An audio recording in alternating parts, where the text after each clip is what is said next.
7h42. Olha, o Jornal da Manhã recebe agora o advogado tributarista Celso não, o texto tá me derrubando hoje. Carlos Gasperim, para uma entrevista sobre a reforma tributária que foi aprovada pelo Congresso Nacional no ano passado. Bom dia, doutor Carlos Gasperim, seja muito bem-vindo. A conversa é sobre reforma tributária e eu queria começar com um apanhado. Como é que você que é especialista na área tem acompanhado essa discussão? Ela começa a entrar em vigor quando, né? O texto acabou de ser aprovado pelo Congresso, tem poucos dias, não tem um mês ainda. Como é que você está vendo toda essa situação? Bom dia. Bom dia, Marco. Bom dia, Pedroso. Bom dia a todos os ouvintes aqui da Jovem Pan. Bom, o que a gente tem que ter claro é que o que a gente está chamando de reforma tributária é uma emenda constitucional, né, que trouxe alterações grandes na tributação sobre o consumo. Então, prevê o fim do ICMS, do PIS e da COFINS, parcialmente do IPI, enfim, altera tudo isso para criar o que se disse comumente de IVA dual, né? Mas ela também traz outros arremedos, né? Ela traz possibilidade de alterações no IPVA, no ITCMD, no Imposto de Doações e a criação de outros tributos aí para estados e municípios. Então, a questão do IVA, da modificação da tributação do consumo, ela ainda carece de regulamentações, né, de leis complementares e leis ordinárias que devem ser aprovadas ao longo deste ano para que se inicie a vigência a partir de 2027. Os outros pontos da reforma dependem apenas da regulamentação estadual e de alguma resolução do Senado para que a gente possa ter a vigência plena já a partir do próximo ano. Mas, em resumo, esse ano, então, muda muito pouco ainda. Esse ano muda muito pouco. Muito pouco ainda. Na verdade, o impacto maior mesmo da reforma a gente vai sentir a partir de 2033, que é quando de fato se prevê que toda essa mudança radical que foi feita passe a valer a pleno vapor. Para as pessoas comuns que estão escutando agora, doutor Carlos, o que muda de fato? O que vai ficar mais caro ou pode ficar mais barato? Se é que algo vai ficar mais barato com as novas regras? Olha, Mark, não tem muito como a gente adiantar, porque quem adianta está fazendo chute. Tá?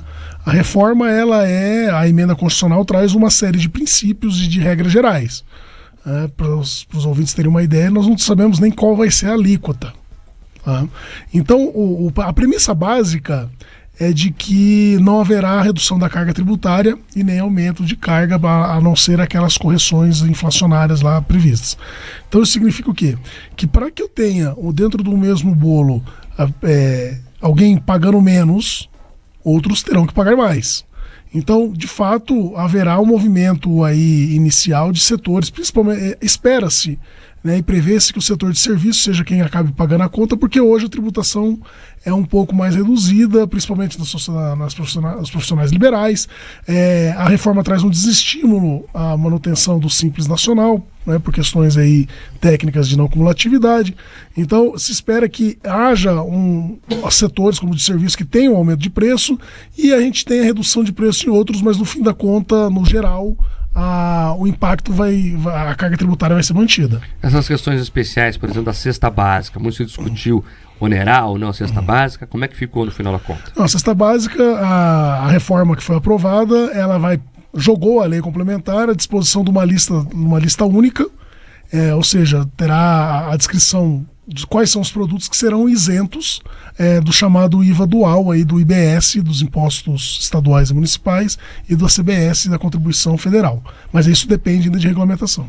Ou seja, muita coisa por discutir ainda. Esse ano será um ano importante para se acompanhar essas discussões, para não ser pego no susto? Exato. A reforma passou, ela pode ser não ideal ou não é ideal, mas é a que nós temos agora. O que agora a população tem que ficar atenta é a sua regulamentação, que é onde a gente sabe que as entidades de pressão, os lobbies, acabam por agir na comotação do sistema tributário. Então, para os ouvintes terem uma ideia, a lei complementar precisa de maioria absoluta, ou seja, maioria de todos os congressistas, muito menor do que a aprovação de uma emenda constitucional, e algumas leis ordinárias de maioria simples. Então, basta a vontade de um ou dois grupos dentro do Congresso para que se aprove o texto da forma como se quer. Essa reforma, doutor, a gente já percebeu que foi uma vitória de alguns lobbies importantes. De alguns lobbies ali, por exemplo, da Zona Franca de Manaus, de alguns lobbies importantes de estados do Norte e do Nordeste, que conseguiram garantir, inclusive, privilégios regionais. Eles conseguiram manter o moribundo IPI vivo numa distorção alucinante, onde você paga mais imposto se você tiver um concorrente teu instalado na Zona Franca de Manaus. Então, o que a gente pode esperar nessa regulamentação agora é que, mais do que nunca, os lobbies devem prevalecer nesses interesses. Então, a pressão do setor produtivo, mas também dos consumidores sobre seus congressistas tem que ser importante, porque senão, de novo, nós aqui do Sul, Sudeste, podemos ficar ali chupando o dedo e com cartão de crédito tendo que passar para os outros aproveitarem, é isso? Com certeza, com certeza. Acho que esse é o momento agora de atenção da população. O Pedroso deu um exemplo gritante do que foi essa reforma tributária, já em sede de emenda constitucional, ou seja, quando tem um quórum maior de votação. A ideia era que o IPI fosse extinto e ele acabou ficando. Então nós não vamos ter o que se vende, o IVA dual, o imposto moderno, o imposto europeu, o imposto canadense. Não, nós vamos ter um imposto brasileiro. Nós vamos ter alguns produtos que pagarão 3 tributos sobre o consumo. Então a ideia inicial, que era de extinguir vários tributos para criar somente 2, essa ideia ela se desfacelou ao longo do caminho. Então, você imagine uma empresa que importa, por exemplo, ou que produza, por exemplo, vamos dar um exemplo aqui, motosserra. A gente tem produtor de motosserra na Zona Franca de Manaus. Então, este contribuinte aqui do Paraná, por exemplo, ele vai pagar IBS, vai pagar CBS e vai pagar o IPI. Só porque ele tem um concorrente na Zona Franca de Manaus. Acho que a gente perdeu uma grande oportunidade na reforma, Pedroso, de fazer uma revisão ampla e com debate com a sociedade desses benefícios de há muito. A Zona Franca de Manaus está aí há quase 70 anos. Se ela foi produtiva ou não, atendeu ou não os seus benefícios, precisa ser estudado, precisa ser demonstrado para justificar esse tipo de excrescência, com o perdão da palavra, que foi o que desvirtuou um dos pontos que desvirtuou toda a ideia original da reforma tributária. Houve também o que eles chamaram de bolsa montadoras, né? A região Nordeste, por exemplo, teria incentivos ali em detrimento da região Sul e Sudeste, que concentram o maior polo automotivo do país. Como é que os especialistas estão vendo essa questão? O grande ponto ali que ainda vai ser acho que um ponto de debate entre os estados será a divisão dos diversos fundos que foram criados. Esse foi um ponto de inflexão ali muito grande durante a aprovação do texto, em que havia sim uma pretensão e uma predisposição a beneficiar os estados do Norte e Nordeste, que formaram uma espécie de consórcio para se defender. Então, acredito que esta movimentação em bloco continuará a acontecer, ainda mais agora, quando se define os detalhes dos repasses, das repartições das receitas entre os estados. Estamos falando aqui de alguns falsos mitos da reforma. Escutei muito, Dr. Carlos Gasperin. Não, vai acabar a guerra fiscal entre os estados. E aí, esse texto termina com isso ou não? Em tese, assim, veja, tecnicamente, ele acaba porque ele extingue os benefícios fiscais. Eu posso ter ainda variações de alíquota entre os estados, o que é uma espécie de diferenciação. E se não houver uma boa comatação do comitê que gerirá tudo isso e do próprio contencioso, eu posso ter uma guerra de interpretações entre os estados que entende que qual produto pode ser ou não beneficiado, e assim eu atraio um outro empresário. Acredito que vai haver uma redução, tá, desse impacto, até porque a tributação agora é no destino, não é tanto na produção, mas a gente pode ter uma competição de uma outra forma. Tá? Que forma seria essa?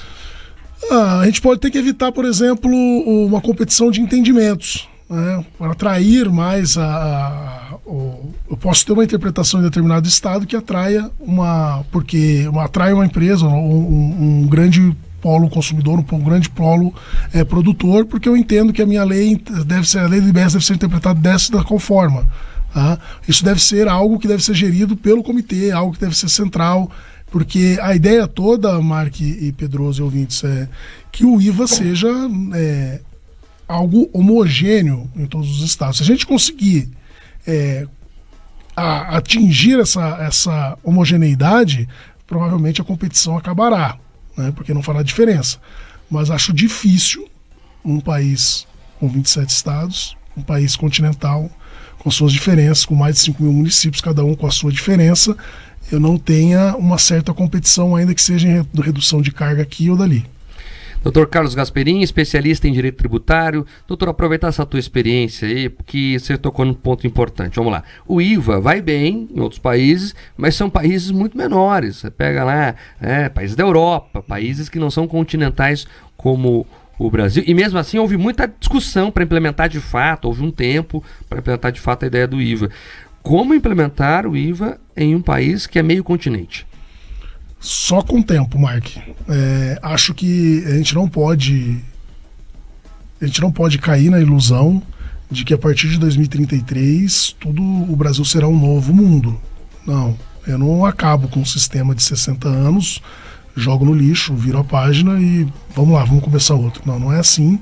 O Canadá, que é um país, é uma federação, algo tamanho continental como o nosso, mas com boa parte do território não habitado, então isso traz uma certa diferença. Ele demorou mais de 30 anos para implementar o IVA em toda a sua extensão.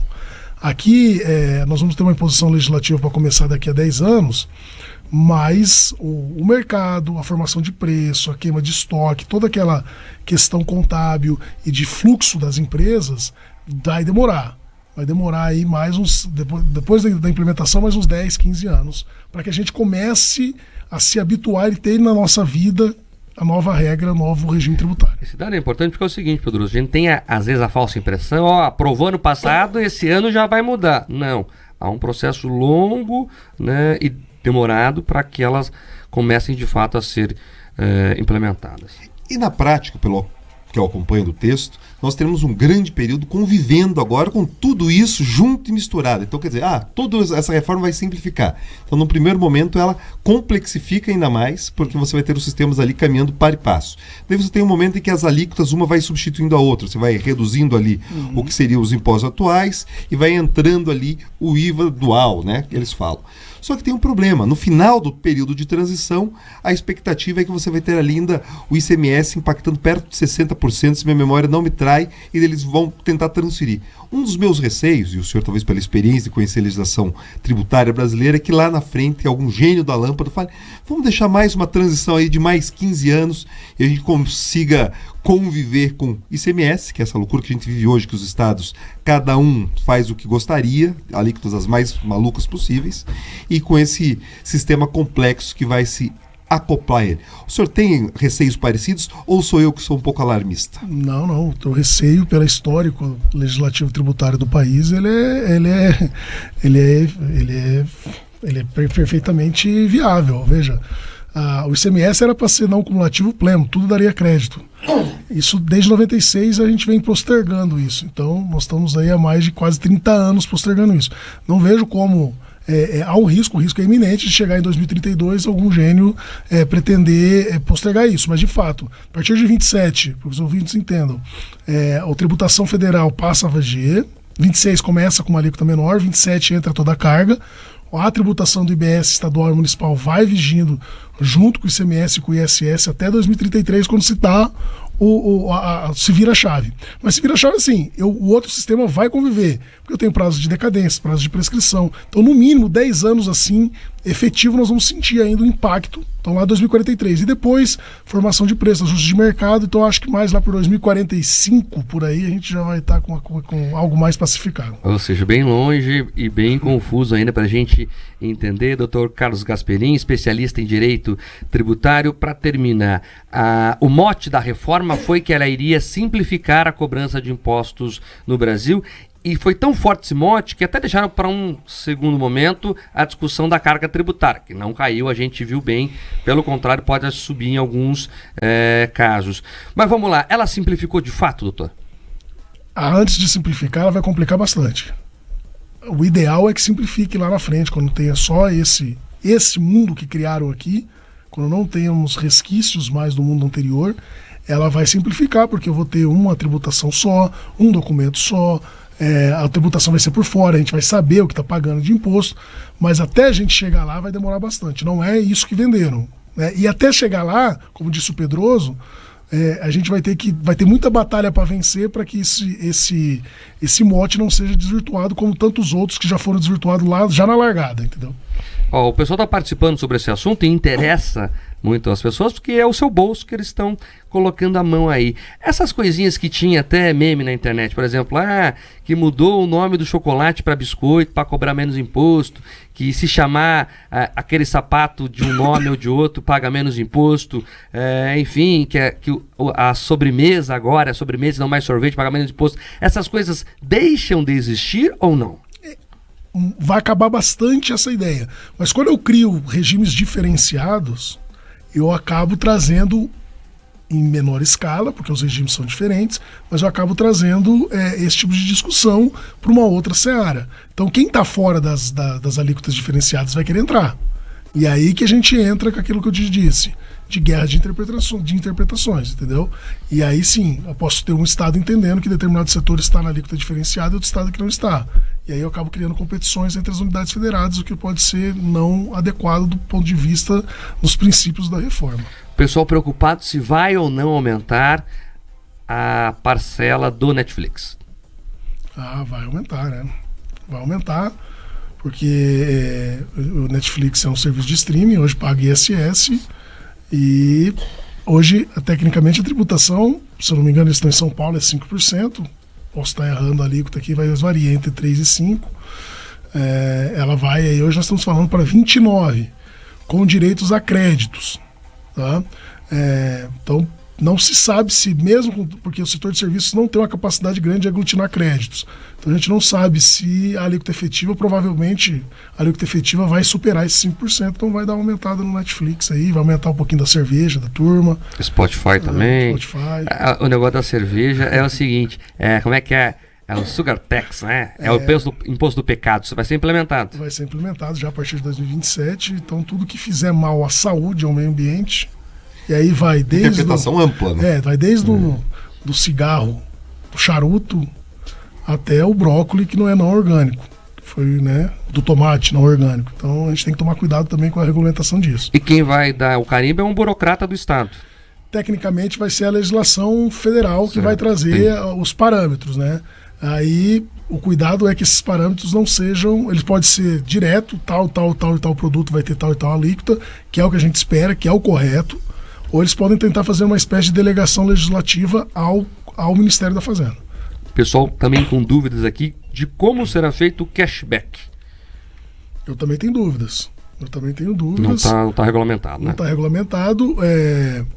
A ideia é um cashback que não é para todo mundo.